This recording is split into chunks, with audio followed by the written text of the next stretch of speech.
నమో వెంకటేశాయ అండి. నేను ఎర్రగుంట్ల బాలాజీ ఆలయ వ్యవస్థాపకుని మరియు కడప జిల్లా ఆలయాల పరిరక్షణ కమిటీ చైర్మన్. ఈరోజు న్యూస్ పేపర్ చూశాను. ఇందులో మనకు మంచి శుభ పరిణామం కనిపించింది. ఎందుకంటే ప్రభుత్వాలు తిరుపతిలో సమావేశమై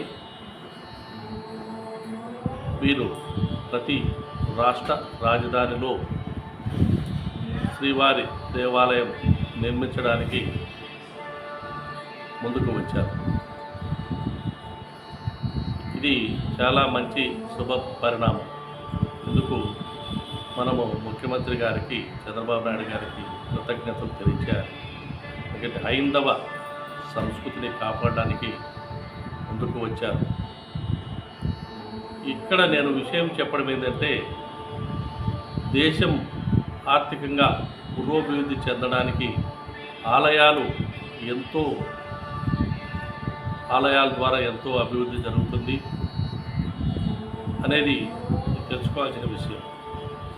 కావున ప్రతి గ్రామంలో ఆలయాలు కలకలాడాలంటే ముందుగా ఆలయ పూజారి వ్యవస్థను పటిష్టం చేయాల్సిన అవసరం ఎంతైనా ఉంది.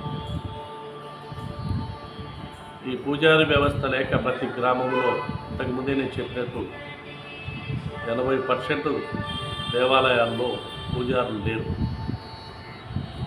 కావున గవర్నమెంటు ఇచ్చేటువంటి 10,000 కానీ 15,000 కానీ దేవాదాయ శాఖ ద్వారా కాకుండా మీరు వృద్ధులకు ఇచ్చే పెన్షన్ ఇచ్చే విధంగా ప్రతి దేవాలయానికి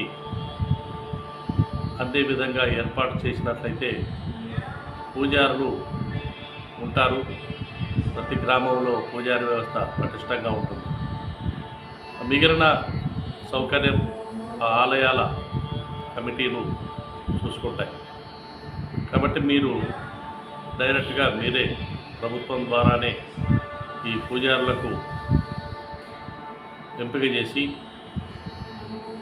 మీరు వారి అర్హతను బట్టి గ్రామాల్లో ఉన్నటువంటి దేవాలయాలకు మీరు నియమించినట్లయితే మన రాష్ట్రంలో దాదాపు 65,000 ఉద్యోగాలు ఇచ్చిన వారు అవుతారు. నేను ఈ విషయం మొన్ననే చెప్పాను. ఆలయాల అభివృద్ధి చెందితేనే రాష్ట్రం అభివృద్ధి చెందుతుంది. హైందవ సంస్కృతి కొన్ని కాలాల పాటు నిలబడుతుంది. ఇప్పుడు ప్రస్తుత పరిస్థితుల్లో ఆలయాల్లో ఎక్కడ పూజారులు లేరు.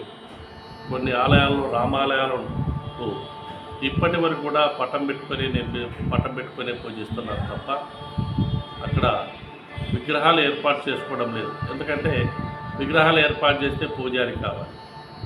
కాబట్టి పూజారి దొరకడం లేదు. పూజారులు లేక కాదు, ఉన్నారు, కానీ వారికి సరైన జీతభత్యాలు లేక వాళ్ళు ముందుకు రావడం లేదు. వేద పాఠశాలల నుండి డైరెక్ట్గా మీరు వేద పాఠశాలలు ఉన్నాయి, తిరుపతిలో ఉన్నాయి, ఇంకా వేరే చోట కూడా ఉన్నాయి. ఈ వేద పాఠశాలల నుండి విద్యార్థులు మీరు ఎంపిక చేసుకొని మీరు గ్రామాల్లో ఉన్నటువంటి దేవాలయాలకు మీరు నియమించినట్లయితే ఆలయాలు పరిపక్వంగా ధూపదీప నైవేద్యాలు ఏర్పాటు చేసుకుంటారు. ఈ వేద పాఠశాలలు కూడా అభివృద్ధి చెందుతాయి.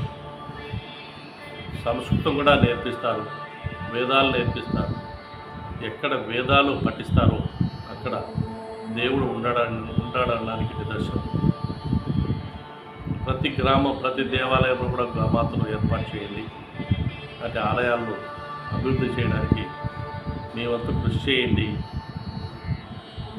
నమో వెంకటేశాయ. సర్వే జనా సుఖినో భవంతు.